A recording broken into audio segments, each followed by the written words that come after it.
Olá, sejam todos muito bem-vindos ao podcast do Investigação Criminal, o nosso Pod IC. Eu tenho a honra de estar aqui comigo hoje, esse grande mestre da psicologia, na verdade, um grande doutor, pós-doutor da psicologia social, que é o professor Leonardo Martins. Ele veio fazendo aqui um grande estudo, né, sobre seitas, a gente até já conversou em um outro programa com ele, mas ele também estuda fenômenos estranhos.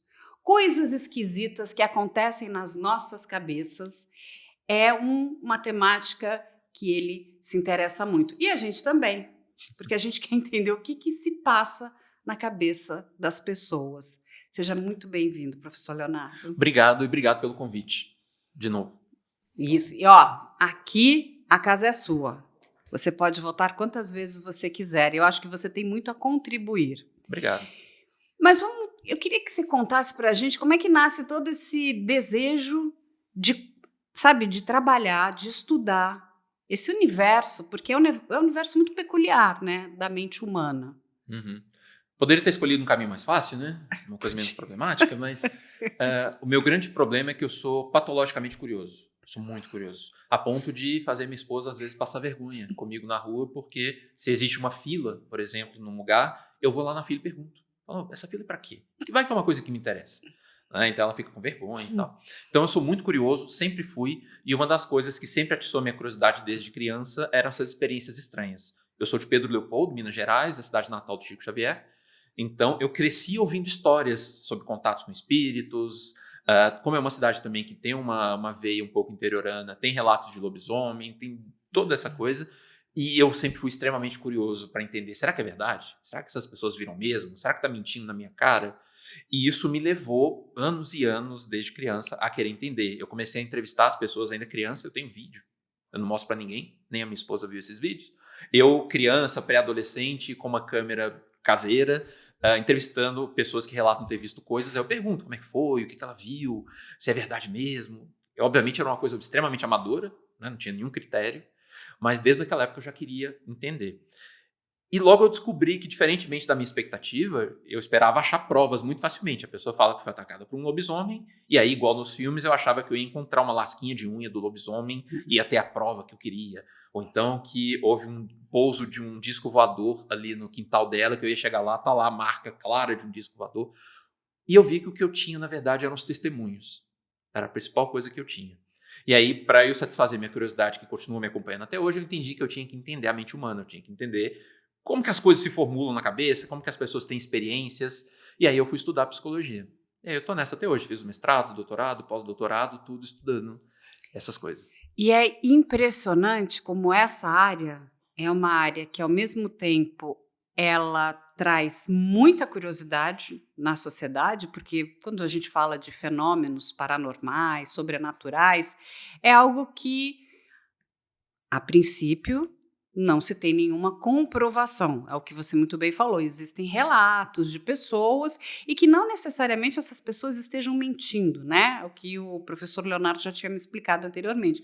Elas podem estar falando a verdade. Para elas, aquilo é uma verdade.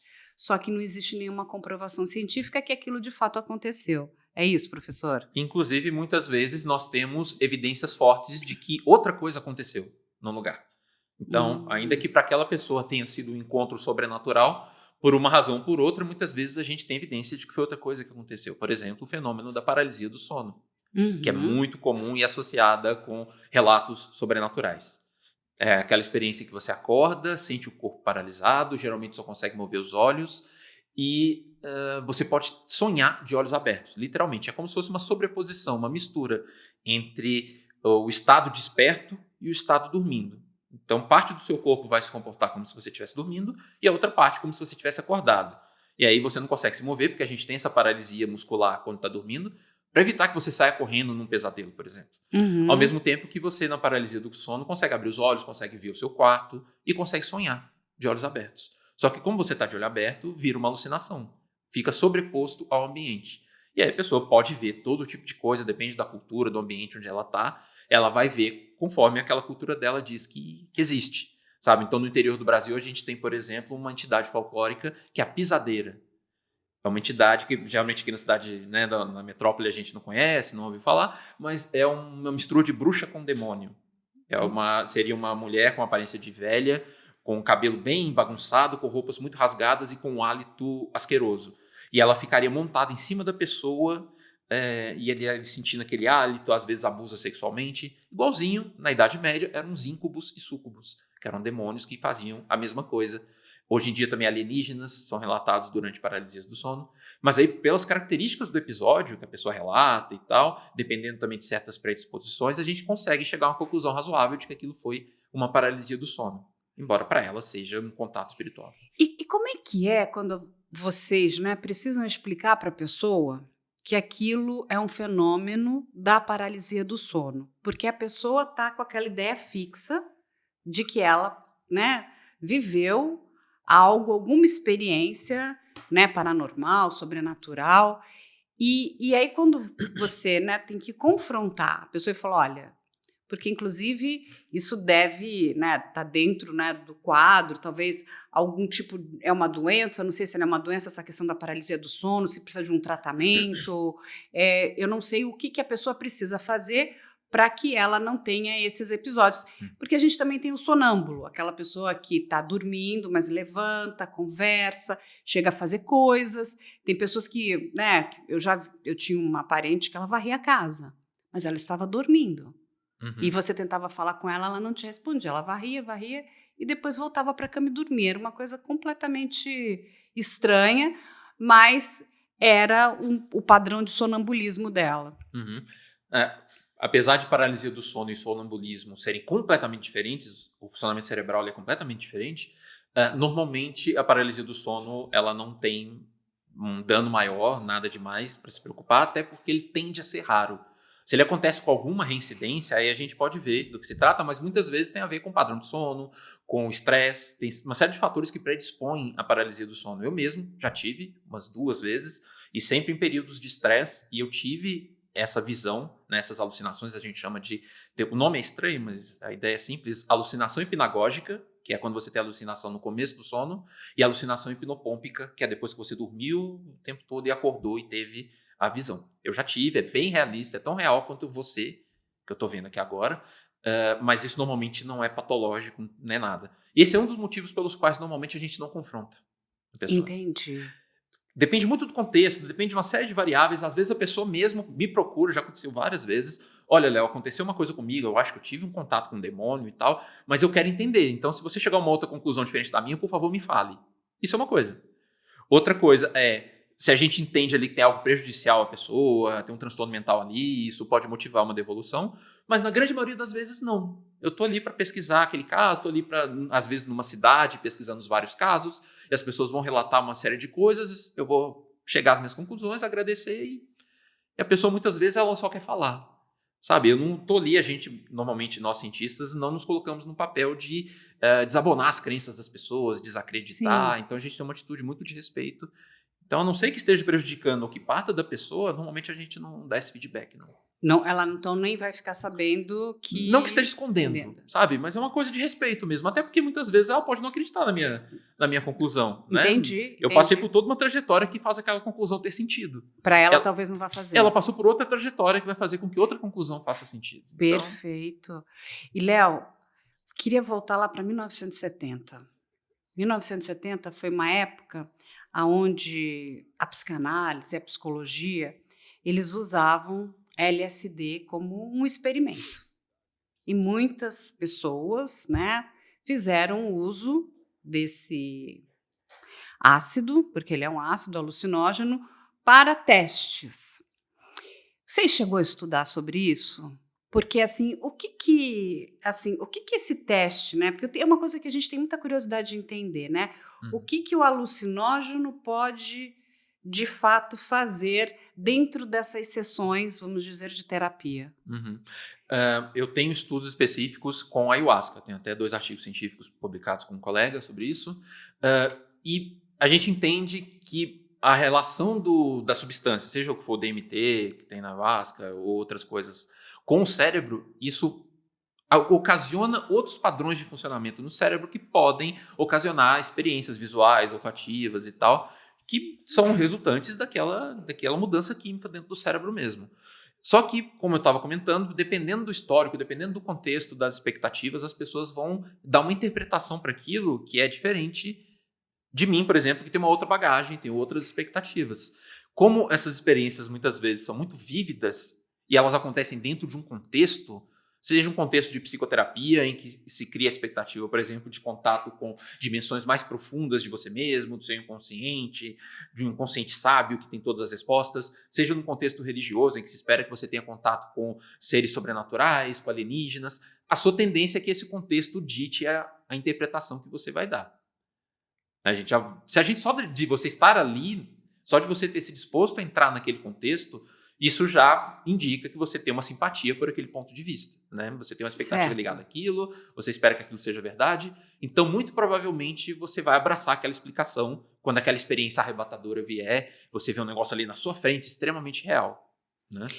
Mas quando a pessoa está fazendo uso, né, que seja, enfim, de qualquer alucinógeno, a palavra já diz, é um alucinógeno, né? Ela vai te levar para essa posição de ter esse contato que é praticamente uma alucinação. Isso é... A gente está lidando com a realidade? Me explica isso. Então, aí vai depender do ponto de vista. Eu, por exemplo, puxando para o lado da ciência, né? Quando a gente fala de alucinação, a gente está indo para o lado da psiquiatria, da psicologia, de entender que são produções do cérebro.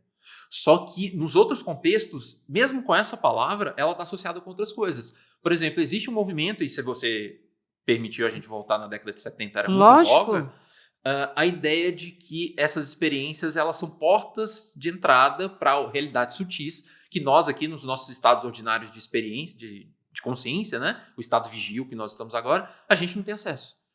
Então, o que essas substâncias muitas vezes fariam dentro desse referencial é abrir essa porta.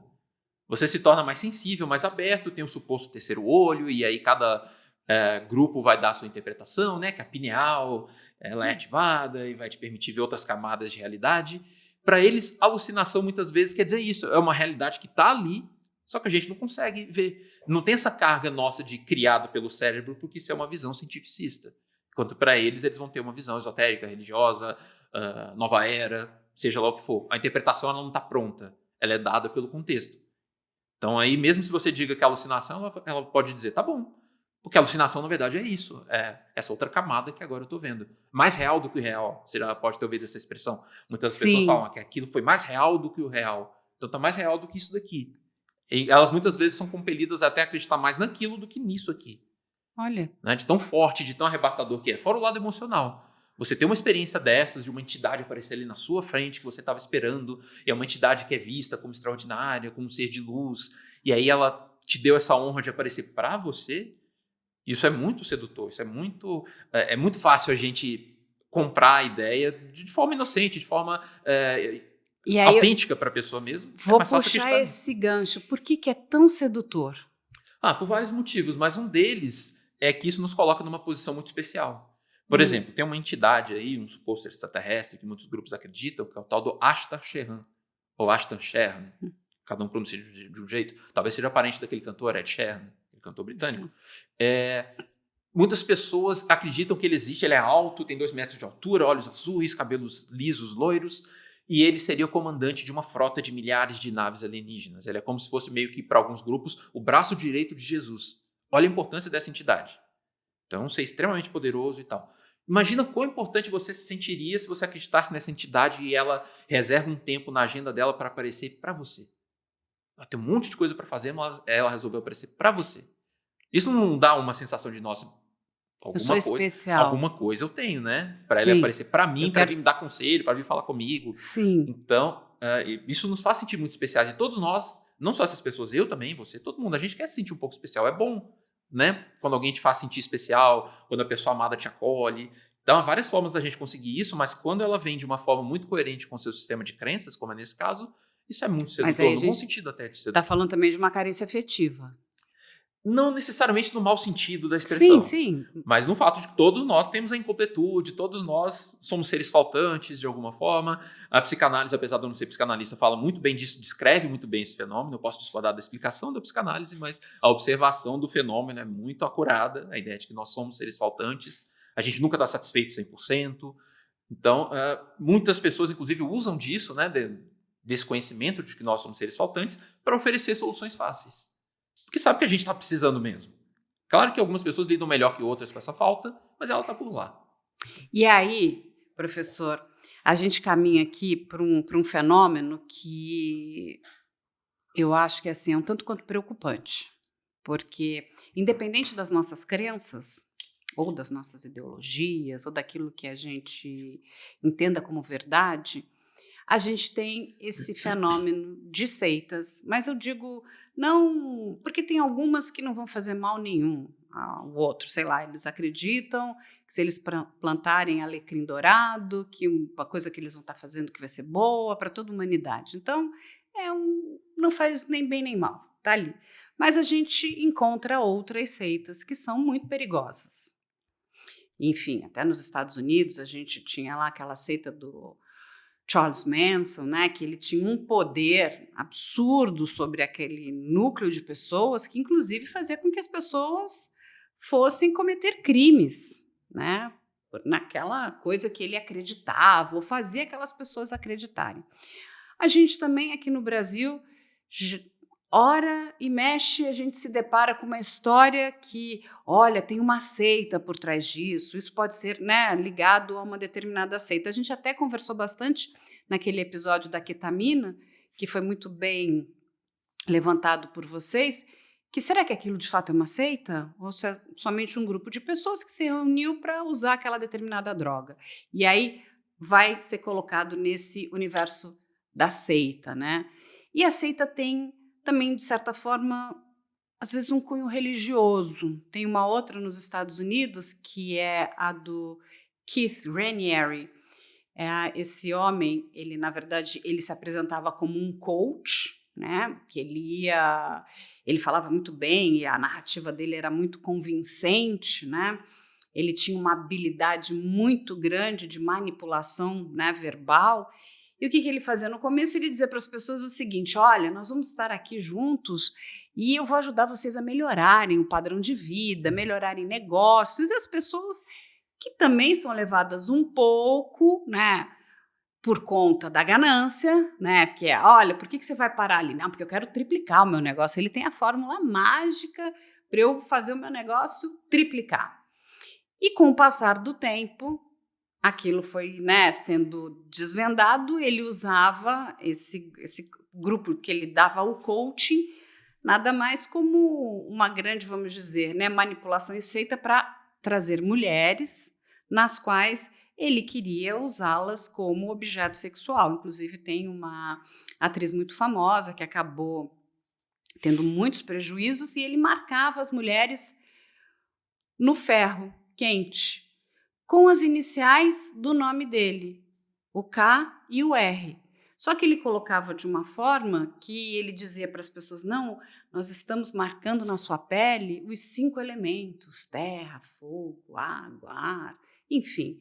E elas acreditavam naquilo tudo. E o próximo plano era que aquelas mulheres que eram vítimas daquele horror passassem a recrutar mais mulheres para ele. Então, de vítima você se transforma em agressor e você vai fazendo aquela pirâmide. Isso tudo foi descoberto pelo pessoal do FBI, teve muitas denúncias. Ele pegou 120 anos de prisão. Ele está preso lá nos Estados Unidos, mas a gente tem o Charles Manson, tem vários. E aí eu queria que você explicasse, porque eu sei que você estuda muito esse fenômeno de seitas, né? Você até me contou que você até já se infiltrou em algumas para tentar entender o que leva. Como é que isso tudo acontece? Porque o poder de persuasão dessas pessoas, e ao mesmo tempo, eu entendo perfeitamente quando você coloca, não, aquilo é uma crença, até que ponto a gente tem, né? A gente pode dizer para aquela pessoa que ela está sendo enganada. Mas quando a gente vê essa quantidade de crimes, como é que a gente também ajuda essas pessoas a não serem enganadas? Porque elas, de fato, estão sendo enganadas. Aí tem uma fronteira que você já colocou, né? Entre aquelas situações que são mais inócuas, às vezes até fazem bem. Os nossos estudos mostram que, não só meus, né, da comunidade científica sobre isso, que alguns desses grupos que a gente poderia classificar como seitas, porque a gente não gosta muito do termo atualmente, elas são benéficas a princípio, a pessoa se sente acolhida, eles ficam lá no cantinho deles fazendo as coisas deles e tá tudo certo. Só que aí tem uma linha que se cruza quando começa a fazer mal para a pessoa, começa a ocorrer abusos, começa a ocorrer crimes. E aí tem alguns estudos sobre a desconversão a seitas. É uma coisa relativamente nova, começou um pouco também na esteira de conversão, a desconversão ao terrorismo. Então, às vezes, né, ocorre um ato terrorista, o terrorista é preso, e aí passa-se também por um processo de desconversão, porque ele tem todo um sistema ideológico ali que o motiva a agir daquele jeito. Os estudos mostram que não é uma tarefa fácil, porque a conversão ela é um processo multifatorial, tem muita coisa acontecendo ao mesmo tempo, mas o que acontece muitas vezes é que esse grupo ele fornece para a pessoa algo que a princípio fora ela não tem. Então muitas vezes, não sempre, mas muitas vezes são pessoas rejeitadas nos seus grupos de origem, têm um vínculo familiar frouxo, eram pessoas que sofriam bullying, pessoas que não conseguem uma colocação legal no trabalho, não se sentem reconhecidas na vida, enfim. E muitas vezes, quando essas pessoas entram nesses grupos, elas não têm dimensão de tudo que acontece lá. Então, tem algum chamariz ali, alguma coisa que é atraente, né? Um discurso interessante, como você deu um exemplo, um discurso de prosperidade, por exemplo. E quando ela entra, ela é bombardeada com amor, com acolhimento, é aquele abraço, aquela coisa que ela não tem. Tem até a expressão em inglês para isso, né? Love bombing, esse bombardeio de amor.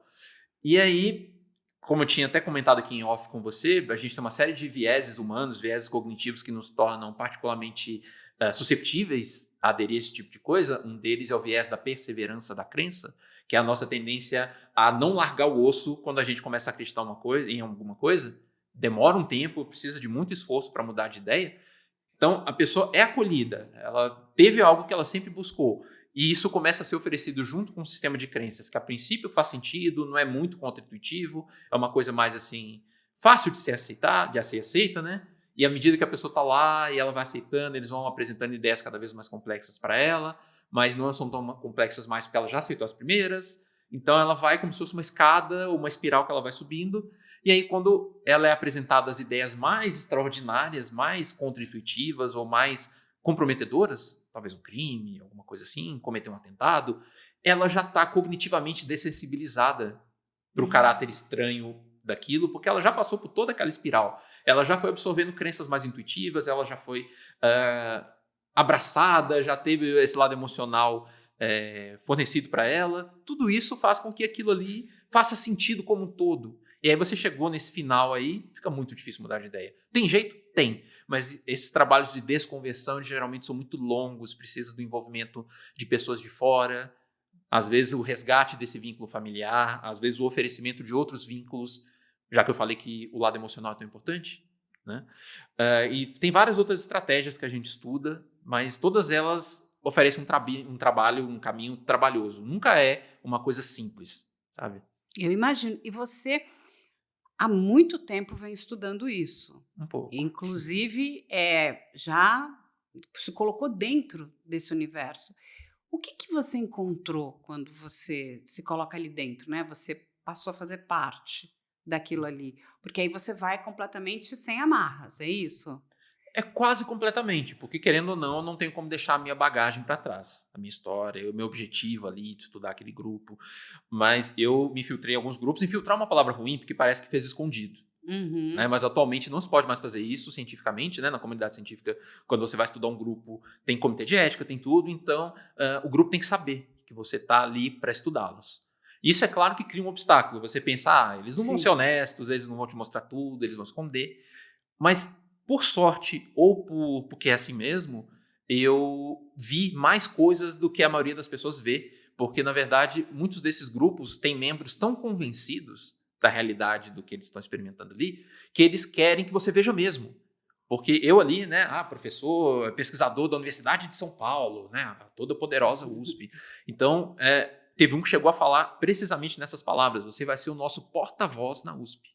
Então, assim, eles querem isso. E aí eles me mostravam. Falaram, tem um negócio aqui que pouca gente viu, mas vem aqui ver, sabe? Então, na verdade, isso me abriu portas lá dentro.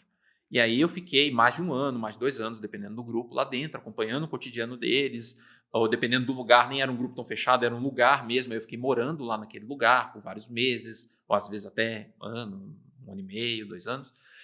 E aí eu pude observar várias dessas coisas que a gente está relatando aqui. Então, quando eu te digo que o grupo tem esse acolhimento amoroso e que essas crenças são passadas do nível mais intuitivo para o menos intuitivo, de uma forma a dessensibilizar a pessoa para que ela não estranhe quando chega lá na frente e pedem ela para fazer um negócio muito absurdo. Né? Se chegar no primeiro dia e falar, você vai ter que fazer isso aqui. Muitas vezes a pessoa não vai topar. Estou fora. Mas quando ela passou por todo esse caminho, que não é esse processo de convencimento, que ele não é só racional, ele é emocional também, fica muito mais fácil enxergar aquela ideia como aceitável. Isso eu vi acontecer. Né? Então eu vi muita coisa e tal. Teve várias questões éticas aí que eu levei para o meu orientador na época, a gente levou para outras instâncias para ver o que dava para fazer, enfim. Mas é sempre um trabalho difícil. E aí, professor, eu não sei se você chegou a ter contato, né, com o fenômeno João de Deus, mas ele foi um fenômeno muito grande, muito importante, onde um número absurdo de pessoas do nosso país e fora do nosso país o procuravam. Né? Enfim, ficou tudo muito claro hoje, nos dias atuais, todas as práticas criminosas daquele homem. Mas, durante muito tempo, aquelas vítimas foram caladas. Ninguém acreditava na palavra da vítima. Porque ele tinha um poder tão grande de descredibilizar tudo aquilo que elas estavam falando.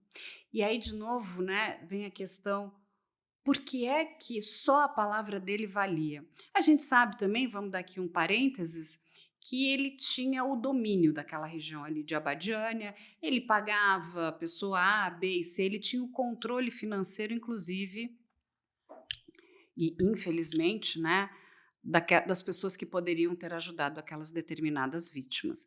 Mas a gente está falando de grandes personalidades. A Oprah esteve nele. A gente tem ministro do STF que esteve nele. A gente teve pessoas ali que tinham uma grande importância, atores, a gente teve a Xuxa, a gente teve muita gente que visitava o João de Deus, na crença de que ele tinha poderes, né, quase que mágicos, de salvar a vida das pessoas. E, na verdade, o que ele fazia era, ele abusava da fé e ele teve assim, uma sequência de abusos muito grandes. Por que é tão difícil acreditar na palavra da vítima? Porque a depender do contexto, você mesma falou da importância de uma figura, falando de forma geral, né, do líder que está ali, a gente não avalia as coisas de forma racional, do jeito que a gente entende. Nós gostamos de pensar que nós somos perfeitamente racionais. Né? Você decide o que vai fazer da sua vida, a carreira que você vai seguir, tudo porque você pensou, fez uma lista de prós e contras. Mas na prática, o que a gente é de verdade nós somos seres emocionais. A gente decide acreditar nas coisas por motivos emocionais primeiro, para depois racionalizar. Isso tem uma série de implicações, inclusive pelo fato de que a gente faz isso normalmente de forma inconsciente. Então, quando você pega um líder, qualquer que seja, que é uma figura de autoridade, vista como uma pessoa santa, cheia de poderes e tudo mais, que ressoam com as coisas que você já acredita, e aí de repente vê uma pessoa que você não acredita, que não conhece, uma pessoa ali que não tem aquele status social todo e tal, fala uma coisa que vai contra as suas crenças. O que é mais fácil acreditar pensando que nós somos seres emocionais que acreditam por motivos emocionais subjetivos? Você vai acreditar na pessoa que você não conhece, não tem vínculo afetivo e está dizendo uma coisa contrária a tudo que você acredita? Ou vai acreditar numa pessoa que você já gosta, que fala tudo que você acredita, que você tem um enorme respeito por ela? A nossa tendência óbvia é ir para esse lado, da pessoa que você acredita, admira, etc. E como a gente tem essa tendência ainda por cima a racionalizar depois, e a gente só tem acesso consciente a essa racionalização, fica parecendo que você está acreditando na pessoa que é figura de autoridade por motivos perfeitamente racionais. Ah, não, jamais essa pessoa faria isso. Se ela fosse capaz de fazer uma coisa dessa, ela não teria os poderes que tem, ela não ia conseguir curar pessoas. Só dela conseguir curar pessoas já prova que ela é uma pessoa iluminada. Isso aqui já falando de forma geral, você vê isso em vários grupos acontecendo. Percebe que tudo começa nessa parte até biológica nossa, que são os vieses. A cultura vem em cima para dar forma, modelar essas nossas tendências, mas já começa no que vem de fábrica, sabe? Já vem nos nossos vieses aí. Já vem de fábrica, gostei. Já vem de fábrica. A gente já vem com problema de fábrica mesmo. Eu não diria problema, assim, pode gerar problema. Sim, quando como você acredita nessas pessoas... É um exemplo de caso que dá problema. Mas muitas dessas características a gente tem por razões que sem elas a espécie nossa não teria sobrevivido. Eu posso até me aprofundar um pouco se você quiser. Lógico, por favor. Pensa o seguinte, o nosso cérebro pesa mais ou menos 1,5 kg. Tá. Quase nada, né? Sim. Isso dá mais ou menos 2% do seu peso corporal. Claro que vai variar dependendo da pessoa e tal, mas uma pessoa de 70 quilos, 80 quilos, enfim, dá uns 2% do peso.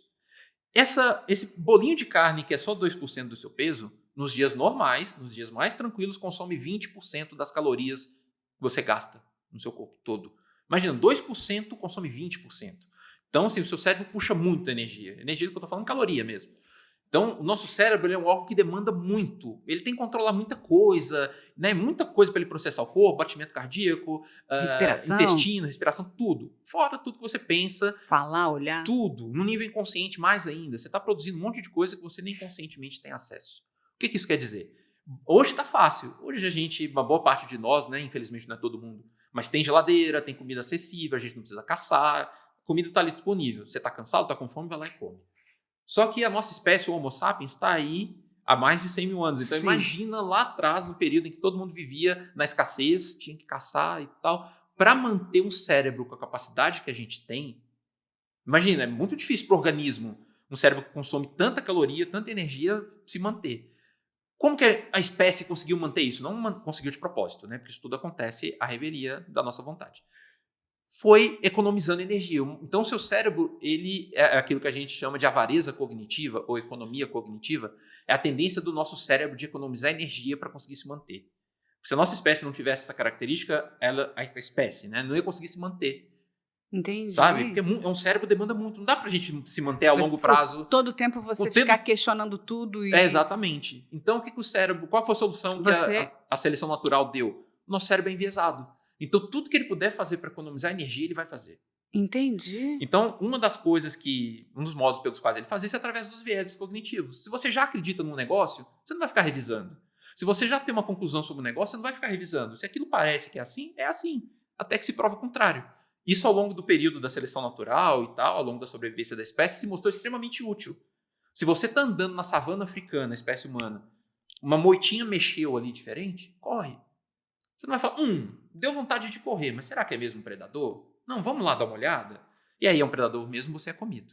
Não, corre, sabe? É muito mais fácil para a nossa sobrevivência você... sai correndo. Já sai correndo, chega nas conclusões mais rápido, veja a realidade de forma estereotipada, tudo isso para a espécie, para a sobrevivência da espécie, não estou falando do indivíduo, foi muito bom. O problema é o preço que a gente paga em vários níveis, né? Por exemplo, hoje, nós somos, biologicamente falando, a mesma espécie de muitas dezenas de milhares de anos atrás. Só que hoje a gente tem desafios únicos. Hoje a gente tem a sociedade, a gente tem as fake news, tem a internet, tem tudo isso, e aí... notícia falsa é um grande predador. Pois é, e aí o que acontece? A gente está ainda sob os ecos da seleção natural. Entende? Então, assim, foi muito bom a gente ter essas características, e ainda é, porque imagina se você fosse questionar 100% tudo, você não ia conseguir viver. Tem alguns personagens famosos, obsessivos aí da ficção, né, de séries de TV, enfim. Quem não assistiu tem uma série de comédia muito legal chamada Monk. Sim. Que ele é extremamente obsessivo e questiona tudo, enxerga tudo, se lembra de tudo. Ele não consegue viver. Claro que ali é uma ficção, mas ali dá um pouco essa noção, sabe? Se a gente conseguisse lembrar de tudo, questionar tudo, pensar em tudo o tempo todo, você não seria um ser humano viável. Você não consegue viver mesmo. Então é bom a gente ser assim, por um lado. Só que tem um preço. Você vai pagar um preço caro. E eu acho que a questão também é quando você descobre que toda aquela tua crença não era verdade. A frustração deve ser muito grande. Isso, inclusive, motiva muitas pessoas a continuar acreditando, a fazer um esforço cognitivo para continuar acreditando. Que coisa, professor. Porque nós somos, de novo, seres emocionais. Exatamente. A nossa racionalidade está em segundo plano. Porque quando ela é confrontada e ela descobre que aquilo não é uma verdade, aquilo vai te levar para um caminho de frustração. Então, deixa eu continuar acreditando numa... E de autojustificativa. Muitas vezes isso é inconsciente, tá? Quando chega conscientemente para a pessoa, nossa, minha crença estava errada, aí muitas vezes ela até consegue fazer alguma coisa a respeito. Só que isso acontece no nível pré-consciente. Então, ela vai fazer todo esse esforço para justificar. Ah, mas ele fez isso, mas foi motivado por aquilo. Ah, ele fez isso, mas o outro também fez, quando é no cenário político. Então, a gente vai fazer todo esse esforço para continuar acreditando. E professor, tem uma outra questão que é muito interessante, que é as histórias principalmente quando a gente está, né, nessa área de crimes investigativas, quando você mostra para a pessoa que aquela história ela é muito mais simples do que ela imagina, ela tem muita dificuldade de querer aceitar. Uhum. As pessoas gostam de um pacto satânico, de um ritual macabro. Então, isso aqui aconteceu porque, enfim, fizeram A, B e C, enquanto, na verdade, a história não era aquela. Uhum. E a gente sabe também que a imprensa, ela usa e abusa desses artifícios para poder, né, fazer você ficar preso, e praticamente é uma coisa que você não consegue soltar, né? Que você fica, porque é tão horrível toda a estrutura que te é contada, e tem um caso aí que é bem interessante, que é o Bruxas de Guaratuba. Na verdade, crianças desapareciam e uma determinada pessoa vendeu para o Ministério Público um dossiê chamado Dossiê Magia Negra, aonde pessoas se reuniram naquela cidade de Guaratuba para fazer um pacto satânico, ou seja, tirar os órgãos de crianças para poder fazer oferendas e o prefeito ficar rico e milionário. A sociedade inteira comprou essa história. É muito triste porque 7 pessoas foram condenadas, todas as 7 pessoas eram inocentes, porque foram torturadas para, né, confessar um crime que elas nunca cometeram. Só há pouco tempo, as fitas da tortura foram encontradas e, enfim, elas tiveram o direito de ter, né, todo aquele julgamento anulado. Foi constatado, de fato, que eram 7 inocentes, mas uma pessoa, inclusive, morre na penitenciária. Tudo porque a imprensa comprou o pacto satânico, ao invés de parar, se debruçar, investigar o que de fato estava acontecendo. Porque é, de novo, que nós temos essa fixação com essas coisas que são tão absurdas. Porque eu vou lhe dizer que, honestamente, quando vem com história de pacto satânico, eu falei, gente, isso é caso mal investigado, né? Porque se investigar um pouquinho, vai chegar no autor do crime, no autor correto. Sim.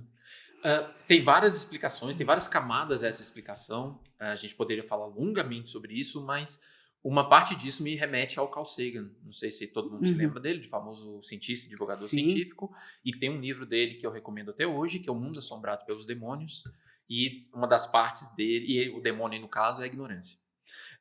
E ele comenta ao longo do livro o quanto, entre outras coisas, o quanto o sensacionalismo vende muito mais do que a justificativa, a explicação, né, a ciência. verdade, a ciência, o disclaimer. Né? Inclusive, isso tem a ver com uma coisa que você perguntou antes, sobre estratégias de desconversão.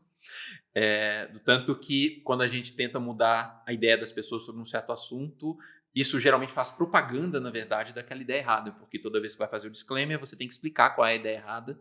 E aí várias pessoas fazendo isso, o que fica na cabeça é a ideia errada. Então você está certo em perceber a nossa sensibilidade para o sensacionalismo. Isso é uma coisa que existe, tem uma série de motivos para isso acontecer, mas um deles, para conectar com tudo que a gente já falou, é a nossa sensibilidade para o lado emocional das coisas. Então, uma explicação sensacional que apela para demônio, apela para seita, uma coisa que você vê em filme, aquele grupo de pessoas mascaradas acendendo uma fogueira e sacrificando crianças, isso é muito mais atraente do que uma pessoa que fez por um motivo banal. Então, de novo, é a nossa tendência a enxergar as coisas, querer o lado emocional, assim, querer enxergar as coisas de um jeito mais emocionante. E aí você oferece uma explicação racional, aquilo é meio broxante, né? E tem outros motivos também, tem outras questões. Você já reparou o acidente de carro na estrada? Quando, por exemplo, se você está num ônibus ou alguma coisa, ou os carros passando, todo mundo coloca a cabeça para fora, ou quase todo mundo, Para né? ver o que está Para acontecendo. ver o que está acontecendo. Tem uma série de motivos para isso, mas um dos motivos bastante possíveis, tem vários autores sugerindo isso, é a questão da seleção natural mesmo. Eu vou muito para esse lado biológico, porque muitas vezes, e até na outra entrevista, a gente falou muito do lado cultural, né, quando eu vi na live sobre o caso lá da Didia. Esse lado biológico também ajuda a gente a entender uma série de coisas. Imagina de novo quão adaptativo é para nós como espécie se você tem sensibilidade para qualquer coisa que seja diferente e ameaçadora.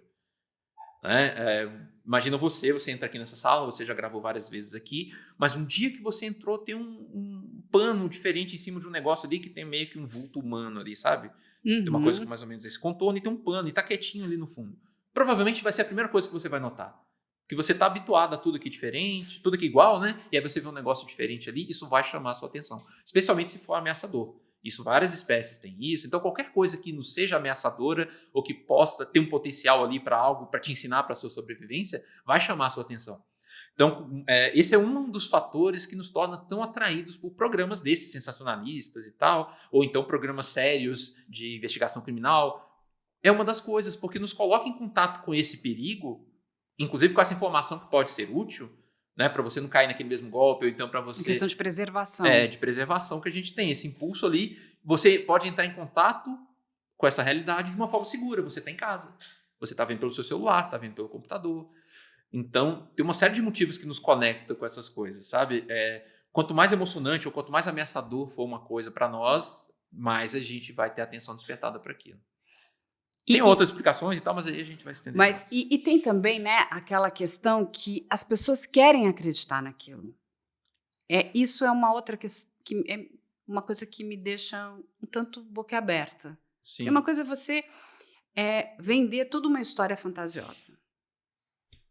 Não vou nem entrar no mérito da questão que quanto mais fantasiosa, mais enlouquecida, principalmente quando a gente está falando, né, de mídia, mais tempo você vai ficar ligado naquilo, mais tempo essas empresas estão, inclusive, ganhando dinheiro, porque você está super conectado naquela informação. Eu trabalhei bastante tempo na Time, nos Estados Unidos, e o único horário que eles... Porque todo horário lá dentro você podia comprar, né? Você tem o que eles chamam de ad sales. Mas tem um determinado horário do jornalismo que não é vendido.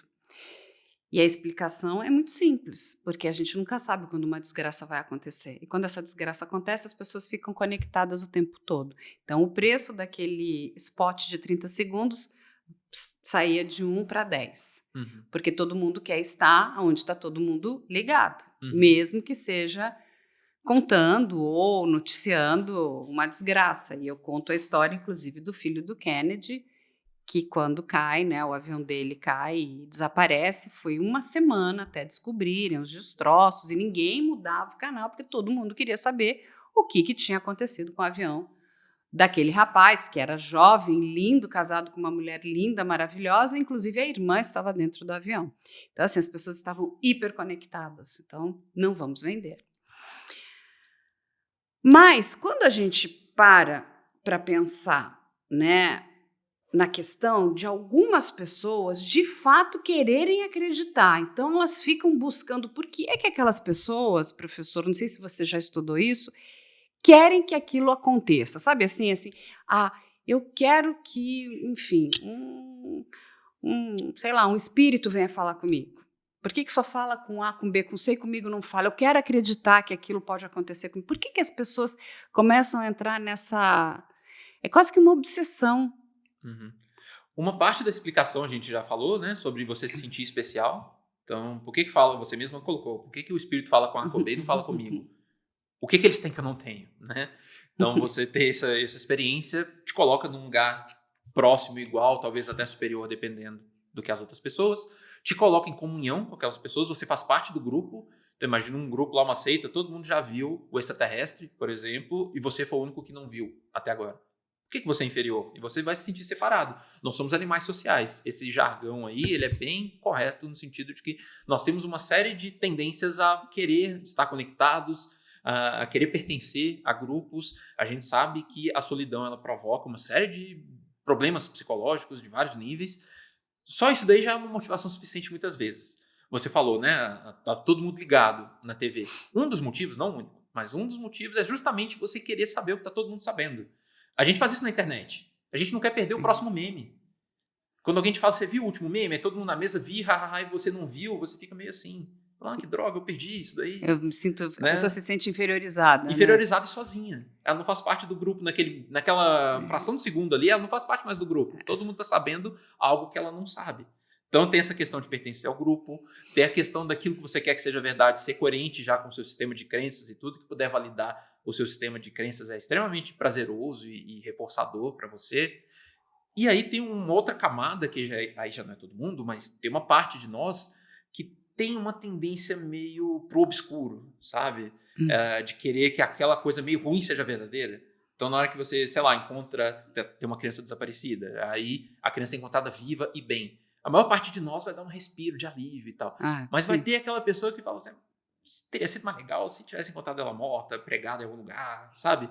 Então, tem uma parcela de nós, eu quero crer que seja menor, que ainda tem esse apelo mais pro mórbido, até porque o mórbido, muitas vezes, é uma ponte que a gente tem para uma realidade que seja menos sem graça. Para muitas pessoas, tem isso. Tem essa ponte também. Sabe, uma realidade em que, sei lá, tem seitas aí fazendo coisas absurdas, tem coisas incríveis aí acontecendo que a gente não sabe. Isso sendo verdade, torna o mundo mais emocionante. Mesmo que seja um emocionante pro lado do perigo, pro lado do ruim, pro lado da ameaça, ainda é mais emocionante. Às vezes, para algumas pessoas, para alguns perfis, é mais legal do que uma realidade meio chata, meio sem graça. Ainda mais se você estiver vendo de casa, protegido. Sabe, aquilo está acontecendo lá. Não está acontecendo aqui comigo, eu estou aqui em casa, eu estou seguro. Mas eu posso viver um pouco dessa emoção através ali daquela informação. É igual quando você vê um filme de terror. Se o filme de terror é meio blé, o assassino é meio mais ou menos, você fala, é um filme meio sem graça. Mas é aquele assassino, aquela coisa incrível e tal, aquela correria, o filme todo. Percebe que tem um lado nosso que, ao mesmo tempo, acha legal? Tá vendo aquele filme de terror? Só que você tá vendo ali da sua casa, é um lugar protegido para você viver uma parte daquela emoção de estar ali. Tá vendo como é que são muitas camadas? É muita coisa acontecendo. Nunca é uma explicação única para tudo isso. E aí eu trouxe um gancho que é muito interessante, né? Quando a gente fala desses filmes, né? Filmes de terror, tem dois tipos de terror. Tem aquele terror que é aquele terror brutal, sei lá, o massacre da Serra Elétrica, a pessoa vai cortar o outro, picar, fazer, sei lá, linguiça e vai vender. Mas tem outro que é o terror psicológico.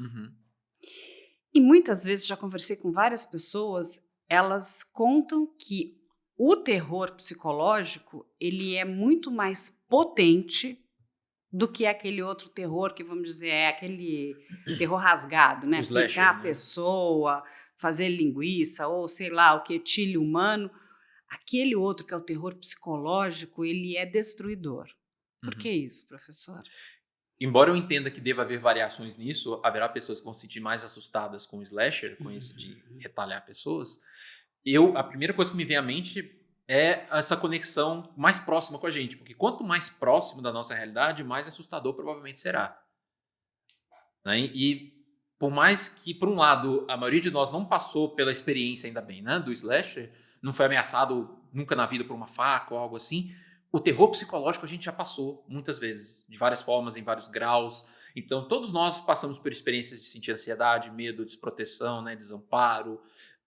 Desde criança a gente passa por isso. Parte do processo de amadurecimento é justamente você conseguir desenvolver recursos internos para lidar com a sensação de desamparo. Muita gente brinca, né, com a ideia de ser adulto, né, você tem que pagar boleto, você não pode mais recorrer aos seus pais porque você está no desamparo. É você. Se você não conseguir resolver, já era, né?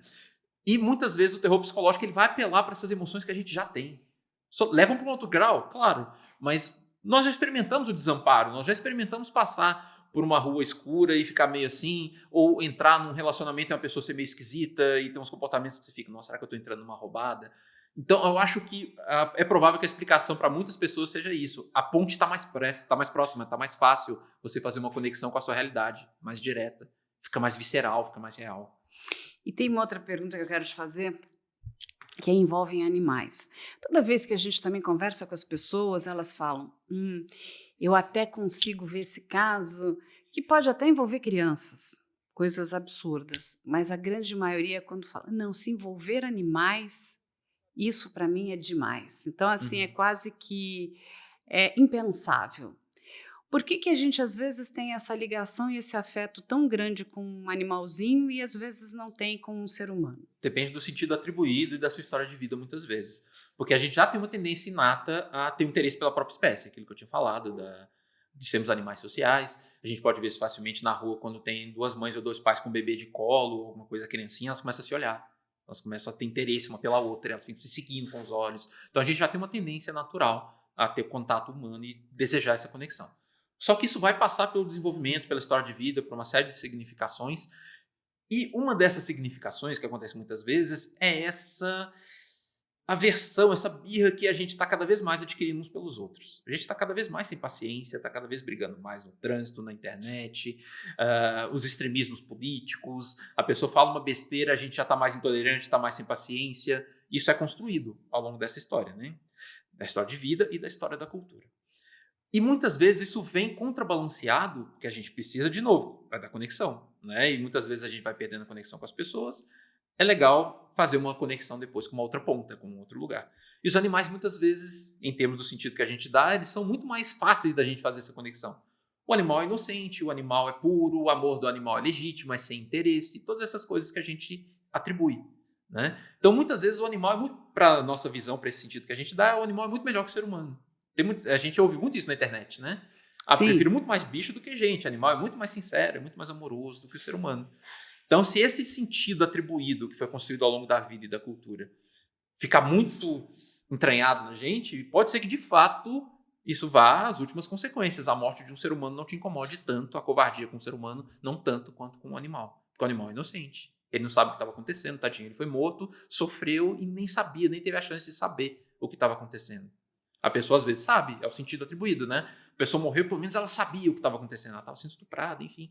O animal não, ele só está sofrendo, né? Ele é o mais inocente. Então, ele vira o depositário da nossa projeção de inocência. Isso, para nós, é muito difícil, muitas vezes. E, professor, desde que o mundo é mundo, notícia falsa existe.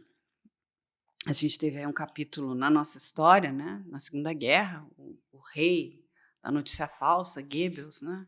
Mas ele controlava, né, todos os mecanismos de comunicação, ou seja, ele controlava a propaganda, aquilo que as pessoas iam consumir, então elas não conseguiam nem trazer nenhum outro tipo de informação. E elas foram muito manipuladas. E ele é o rei da manipulação da informação. Mas com o advento da internet, das redes sociais, aquilo que antes era pequeno, hoje é uma coisa agigantada. Eu digo que é monstruoso, né? Você parece uma hidra, corta uma cabeça, parecem mais umas 50. No seu estudo, em tudo que você vem fazendo, você acredita que o caminho tende a piorar? A gente vai conseguir, de alguma forma, talvez refrear? Você vê algum tipo de solução? O que você pensa sobre isso no momento em que estamos vivendo? Solução mágica certamente não haverá. Então, qualquer resposta que eu der, mesmo a mais otimista, ela passa por um caminho gigantesco. De fato, a internet não criou nada em termos essenciais. Ela, como você sugeriu, ela amplificou coisas que a gente já tinha, em todos os níveis, né? Todos esses viés, todas essas tendências, tudo isso fica turbinado pela internet. Às vezes, aquela pessoa que ia pensar um monte de ideias nocivas está lá sozinha, vai influenciar 2 ou 3 originalmente, mas agora com a internet ela consegue fazer milhões acreditarem. Isso tudo aliado a uma lógica de como o mundo funciona, tudo mesmo, capitalismo, tudo. Algoritmos, está tudo ali entranhado para se beneficiar a curto prazo disso. Então, como você mesma falou, da notícia sensacionalista virando clickbait, então você vai querer ler mais aquilo, ficar mais preso ali, vai espalhar muito mais. Então, é um sistema que não só tem um monte de problemas, como ele se mantém da manutenção desses problemas. Para que as coisas funcionem do jeito que elas funcionam hoje, elas precisam não só ter esses problemas, mas usá-los para o benefício imediato do próprio sistema. É a segunda vez que eu friso imediato, porque a médio e longo prazo isso tende a ser deletério, né? Porque os recursos são finitos, então se você parte do pressuposto de que, como é no sistema, né, de que é só crescimento, que o crescimento é infinito, obviamente vai chegar uma hora que você bate numa parede, porque o crescimento não é infinito, os recursos não são infinitos. E como a gente está falando, por exemplo, que o meio ambiente talvez esteja já num ponto de não retorno, provavelmente a gente já bateu nesse teto. Então, assim, a primeira intuição é de que não teria solução por causa disso, porque o sistema não só tem problemas, como ele bebe dos próprios problemas para continuar se mantendo. Só que, obviamente, tem uma série de pessoas, e eu modestamente me incluo porque eu faço divulgação científica, então a gente tenta o tempo todo pensar em estratégias, em formas de apresentar, fazer um trabalho de formiguinha, sabe? Mini soluções, apresentar mini soluções. Então, eu não sei dizer se tem solução, fazer exercício de futurologia é difícil, mas o que dá para dizer é que se houver solução, ela vai ter que passar por alguns caminhos. Então, a curto prazo, realmente dá mais espaço para pessoas que trabalham esses temas, como vocês muito bem estão fazendo aqui, não só me chamando, mas todas as pessoas que vocês trazem, que têm uma perspectiva mais crítica e tentam contribuir para desmistificar as coisas, isso é muito benéfico, embora seja um trabalho de formiguinha, para cada um que está fazendo isso, tem 10 indo pró-sistema e vendendo essas ideias. Ao mesmo tempo, a gente sabe que passa por uma revisão do sistema educacional, de estimular que os alunos sejam não só... não que estudem só para entrar no mercado de trabalho, porque a gente sabe que a educação, ela desde a Revolução Industrial, ela foi feita para gerar trabalhadores, né? Você estuda, mão de obra. Você estuda para ter um diploma para entrar no mercado de trabalho, não para ser um sujeito do conhecimento. Quando a gente estuda para ser sujeito do conhecimento, isso te permite ver a realidade de outra forma, de forma mais crítica. Então, até para entender a si mesmo. No fim das contas, ser um sujeito do conhecimento é ser um sujeito que entende um pouco melhor a si mesmo. Então, quando você entende dos viéses cognitivos, por exemplo, eu tomo cuidado enorme. É claro que eu vou falhar muitas vezes, não vou conseguir fazer isso, mas quando eu vejo um negócio e aquilo me agrada, uma ideia, por exemplo, uma figura pública fala um negócio que ressoa com o que eu acredito, nessa hora, muitas vezes eu dou um passo atrás, porque eu sei que pode ser aí a armadilha, sabe? Por estar ressoando com o que eu acredito, e isso vai me fazer mais facilmente comprar aquela ideia, eu tento dar um passo atrás. Hein? O Carl Sagan já falava isso lá no Mundo Assombrado pelos Demônios. As ideias que nos soam agradáveis são aquelas em que a gente tem que exercer o ceticismo mais prontamente. Se a ideia te agradou, dá um passo atrás e fala, tá, é isso mesmo? Muito bom. Especialmente se for uma coisa que tem um impacto muito grande. É diferente, por exemplo, de hoje a minha esposa e eu vamos ter um jantar com macarrão molho pesto. Eu adoro molho pesto. Isso é uma coisa que vai me agradar. Na hora que ela ofereceu a ideia, eu comprei prontamente. Não tem grandes impactos éticos, sabe? Eu não preciso questionar isso. Mas se num debate eleitoral eu senti que uma ideia ali nova, falei, nossa, isso ressoou comigo, eu achei isso muito legal, isso é verdade. Eu falo, opa. Tem que parar para pensar. Nessa hora eu tenho que parar para pensar. Porque é muito fácil você ir para o lado contrário, assim, ao adversário, por exemplo, aquela pessoa que você já tem aquela birra, falou um negócio e você já fala, opa, isso é mentira, com certeza isso é mentira. Tá, deixa eu dar um passo atrás e pensar nisso. Porque eu sei, estudando ciência, que eu sou todo enviesado, eu sou todo bugado por conta da seleção natural. Entende? Então, assim, o propósito último do estudo, da educação, é você refletir sobre a sua própria experiência no mundo.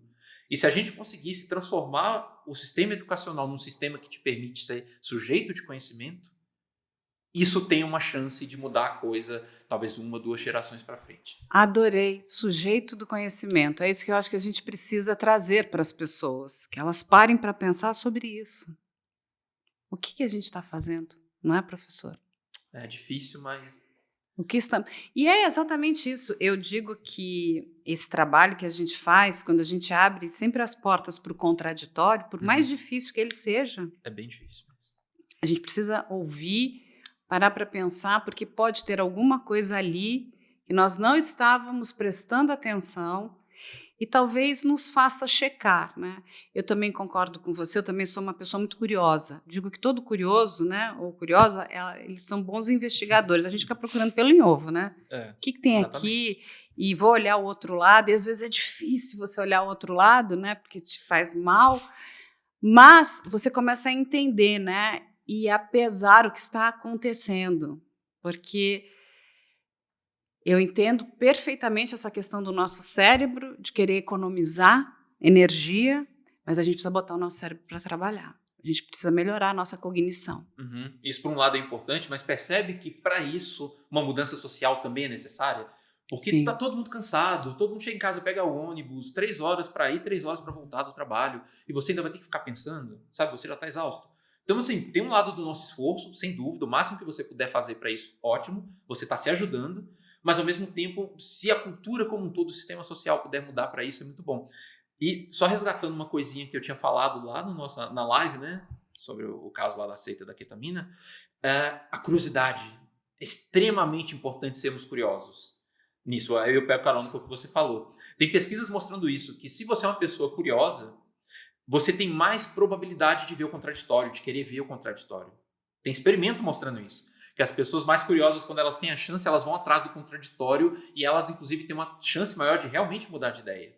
Elas não vão atrás do contraditório só para criticar, para zoar. Elas vão atrás realmente para ver se tem alguma coisa ali. Isso tem evidência científica disso. Então, é mais difícil você incutir isso num adulto. É possível, mas é mais difícil. Então, assim, o trabalho fundamental é com as crianças. Então, você, pai e mãe, que está aqui ouvindo a gente, assistindo, pelo amor de Deus, dentro do possível, para sua realidade, para sua correria, se seu filho, sua filha tem curiosidade, perguntou por que a lua é branca, por que o sol é quente, por que isso e aquilo, tenta responder, sabe? Tenta não podar. E se você não sabe a resposta, porque a gente não sabe mesmo, tem perguntas de criança que eu não sei a resposta porque nunca parei para pensar naquilo. Vão buscar, sabe? Vão atrás. Estimular a criança desde cedo a ser Curiosas, curiosa. né? Sim, porque isso pode ser, quando ela for adulta, uma grande proteção para ela embarcar cegamente em verdades prontas que eu te estou dando. Olha, muito bom. Nossa, professor, que show. E só para a gente finalizar, eu vou te chamar para ver outras vezes, quantas vezes você Já quiser. tá aceito, tá? Adorei. Eu que vou te fazer uma pergunta, que é até pessoal, de tudo que você já estudou nesse universo, na psicologia social, o que foi o mais estranho? Mas estranho. Que você falou, uau, isso aqui é... Nossa, teve um grupo que eu estudei, desses grupos aí que talvez pudesse ser chamado de seita, que eles faziam coisas muito contra-intuitivas. Eles tinham um sistema de crenças muito, muito, muito contra-intuitivo. É algo que, se eu dissesse aqui, eu só não vou dizer para não expor as pessoas, é difícil que as pessoas aqui no estúdio não dessem risada e coisas assim, extremamente contra-intuitivo. E eu entrei para investigar esse grupo, eu escolhi esse grupo por causa disso, porque eles já são conhecidos dentro de certos grupinhos, de certas bolhas, né? Conhecidos por suas crenças muito estranhas. E eu queria entender como que é possível acreditar em umas coisas dessas. E aí eu até desenvolvi um conceito, uma das minhas publicações científicas, eu desenvolvi um conceito teórico para tentar explicar como que as pessoas podem acreditar em coisas tão estranhas. Isso acabou de sendo uma aula prática de psicologia sobre como que esses vieses que eu estou falando aqui o tempo todo, eles podem chegar, até que ponto eles podem chegar. Porque uma coisa é nós temos esses vieses. Isso já é bem claro na literatura científica, né? Viés de confirmação, todas essas coisas que eu tenho falado aqui, perseverança da crença. Outra coisa que me interessa muito é até onde isso pode ir. Sempre fui muito interessado pelos extremos. Até onde pode ir? Porque, você continuar acreditando no que você sempre acreditou, isso é razoável dentro de tudo que a gente falou, sistemas emocionais, economia do cérebro e tal. Mas será que dá para acreditar num negócio muito, muito, muito bizarro? Sabe? De que se você se concentrar, você pode se transformar num dinossauro, por exemplo. Estou inventando aqui um exemplo bobo, para não expor a crença verdadeira deles. Será que dá para chegar nesse extremo? Dá. Pior que dá. Então, o que para mim foi o mais chocante até hoje, que me motiva mais a estudar, não foi perceber essas características humanas, mas é até onde elas podem ir. E aí eu amarro com aquela frase que atribuem ao Einstein, eu nem sei se é dele, né? Porque atribuem tanta frase ao Einstein. Coitado que do Einstein. Nem sei, né?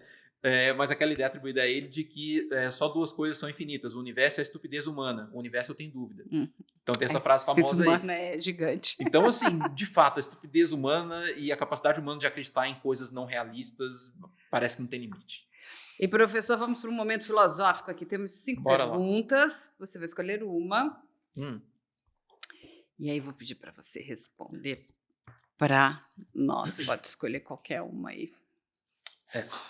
Opa, pode pegar. Não foi aqui? Foi uma garrafinha aqui. Pronto. Pode pegar. Essa, pode pegar? Pode ler e responder. É possível conceber uma sociedade completamente não violenta? De forma saudável, eu acredito que não. Por quê? Por conta de todas essas... De novo, né? Essa pergunta caiu bem como uma luva, porque ela conecta com um monte de coisa que a gente falou. Por sermos seres emocionais, nós vamos tender a responder de forma rápida e de forma emocional a muitas coisas. Isso inclui aquilo que a gente está chamando aqui de violência. É claro que isso não serve para justificar a violência, né? Ainda bem que a sociedade caminhou para a gente ter cada vez mais um sistema que tenta fazer a coisa da forma mais justa, enfim. Mas essa tendência ela é tão forte na gente que a minha esposa, às vezes, isso acontece. Sei lá, eu dei uma topada no dedo, a minha primeira tendência é xingar o móvel. Inclusive, tem gente que, não sei, você já deve ter visto, né? Topou o dedo alguma coisa e faz um gesto assim para bater na mesa, como se a mesa tivesse te agredido, você tem que agredir de volta. Isso é muito pronto na gente. Então, para isso ser podado de forma completa, uma sociedade absolutamente não violenta, teríamos que ser uma outra espécie. E para isso acontecer, teria que acontecer coisas como nessas distopias que a gente vê em alguns filmes, né? Sei lá, você pode pensar em Admirável Mundo Novo, você pode pensar em alguns filmes... em que as pessoas tiveram que ser podadas em algum nível, e aí a ficção tem vários exemplos, né? Podas químicas, para você não ter emoções fortes, podas psicológicas. Tem aquele filme lá, o Minority Report, que as pessoas eram presas antes de cometer um crime. Tem Frances, lembra também? Qual? A Frances também, que eles fazem lobotomia nela. Não, esse caso específico eu não lembro, mas entra bem nessa lógica, né? A gente teria que abrir mão de muita coisa que nos faz humanos para a gente conceber uma sociedade absolutamente sem violência. Então, eu acho que não é possível, porque se fosse, a gente estaria caminhando talvez para algo pior ainda, então eu prefiro que não faça, que vai cair nessas distopias. Então, talvez o que a gente deva realmente buscar é uma sociedade em que a gente consiga negociar mais com esses impulsos, em que haja um sistema mais justo para que a gente pague pelas consequências do que a gente faz e tal, mas que ainda continuemos sendo humanos, porque tem um lado benéfico dessas características, como eu havia comentado antes, né, dos nossos vieses e tal. Temos a capacidade de reagir rapidamente, é muito importante. Por exemplo, vai que eu sou atacado por um predador aqui, qualquer coisa, sei lá, vai. Eu preciso ter... Eu já fui muito na roça, né? Várias das minhas pesquisas foram no interiorzão do Brasil aí. Vai que chega um bicho aí, um predador, uma onça, um tiu, nem sei se o pessoal que conhece o que é tiu, o bicho morde a minha perna. Eu tenho que ter a capacidade para dar um soco e puxar minha perna e sair correndo, sabe? Essa resposta tem que estar pronta em mim. É o teu instinto de sobrevivência. Isso tem que estar na gente, de alguma forma. O problema é quando a gente usa isso em contextos que a gente já trabalhou o suficiente na nossa cultura para saber que não é legal. Né? Então, de novo, sermos sujeitos do conhecimento ajuda nisso. É você saber reagir, por exemplo, dar um chute num predador para você poder correr e não agredir o seu parceiro quando você for com raiva. Entende? Que passa por um processo de você entender a si mesmo e aí você controlar eventuais impulsos que você tem e a sociedade evolui o suficiente para saber separar o que deve ser punido daquilo o que é doloso e o que é culposo, tudo isso. Né? Muito bom. E as pessoas que têm mais interesse, que queiram falar com você, como que elas se conectam com você, como elas podem te encontrar, porque você é um poço de conhecimento. Que isso. A melhor forma de me achar é no Instagram atualmente, que é o @ideltapsi. Igual você fala mesmo, ideltapsi. Lá é um perfil de divulgação científica em que eu falo de todos esses temas, falo de um monte de coisas supostamente paranormais, esquisitas, que a gente não teve tempo de comentar. Falo Pro próximo. Psicologia da religião, da questão das seitas e de psicologia em geral, teorias da conspiração, uma coisa que a gente não falou muito. Tudo isso eu falo lá e eu respondo, tá? No privado, quando as pessoas me mandam coisas. Então, podem... Muito bom, mas eu já tenho aqui vários programas para trazer o professor. Ó, a teoria da conspiração, a questão das religiões e até a questão dessa raiva, né, desmedida, descontrolada, também tentar entender por que nós chegamos nesse ponto de ebulição, né? Porque é quase que um ponto de ebulição. Isso vem piorando, né?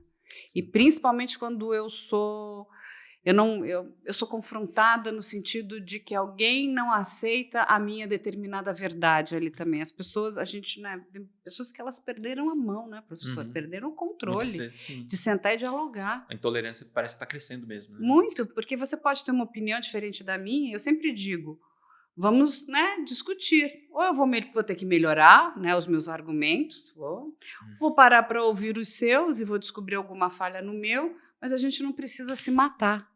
Hoje as pessoas estão se matando porque simplesmente têm posições distintas. Eu imagino que isso sempre aconteceu, como a gente falou no começo, mas a realidade atual, a internet e tudo mais, o contexto político, exacerbou isso.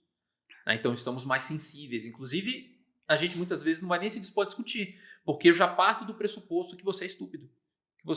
Se você acredita, se você está do outro lado, é porque você é estúpido. Então, você não tem nada para dizer que vai me ajudar, entende? Muitas vezes a gente já parte desse pressuposto e do pressuposto da desonestidade intelectual também. Se você acredita nisso, é porque você é desonesto. Porque não é possível você acreditar nisso e ser um ser humano racional. Então, nada que você me diga eu posso acreditar. Então, não vou ter como acreditar nos seus argumentos. Entende? Parece que tudo vai conspirando contra a gente ter a capacidade de discutir. E que você não para nem para pensar o que levou aquela determinada pessoa, inclusive, a acreditar em algo que sabemos que não é verdade. Né? Alguma coisa que... Né, a gente está falando sobre questões científicas e a pessoa não quer acreditar na ciência. Negacionismo e tal. Exatamente. Mas por que ela chegou até ali? Né? Ela foi levada de alguma forma, o que você muito bem disse no começo. Ela de fato acredita, é genuíno. Ela não está fazendo isso porque ela é perversa, má ou ruim. Algo fez ela cair naquele universo. A questão é a gente entender por que é que ela caiu naquele universo. Muitas estratégias de desconversão, a gente estava falando disso no começo, passam por esse processo de entender a trajetória e os motivos da pessoa para ir pegar carona nisso. Né? Se ela bebeu daquilo por causa de uma crença, sei lá, às vezes tem uma crença básica ali de que, sei lá, todos os governos mentem. Aí ela comprou uma teoria da conspiração. Vamos trabalhar essa crença, sabe? Que muitas vezes ela vai ser a base para você desconstruir outras coisas. Tem até aquele ditado que a gente usa muito em psicoterapia, né? Eu sou psicólogo clínico também. É muito mais fácil você direcionar o curso de um rio do que você represá-lo. Então é muito mais fácil você tangenciar, levar para o lado, sabe? Mudar a coisa gradualmente do que você bater de frente. Isso em terapia muitas vezes acontece. A pessoa precisa, sei lá, reconfigurar algum sistema de crenças, ver o mundo de outra forma. Você não vai confrontar o paciente. Isso, inclusive, é um erro muito comum quando eles mostram psicólogos em filmes, em séries. É terrível. Mostra o psicólogo confrontando, batendo de frente, falando, isso aí é um delírio, isso aí não pode ser assim, você não parou para pensar que você está errado. Não é assim que acontece. Né? Porque é muito mais fácil você direcionar um rio do que represá-lo. Professor, muito obrigada. Muito obrigada por dividir conhecimento conosco, né? Seu campo de pesquisa e de estudo. Isso é muito importante.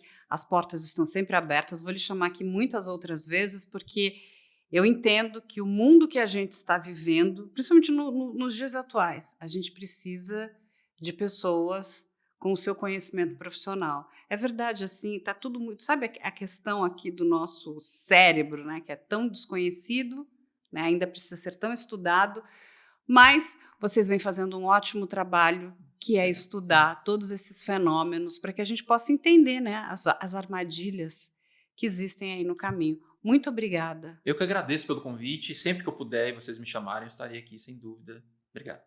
Gente, conversamos hoje com o professor Leonardo Martins e esperamos vocês na próxima semana com mais um Pod IC.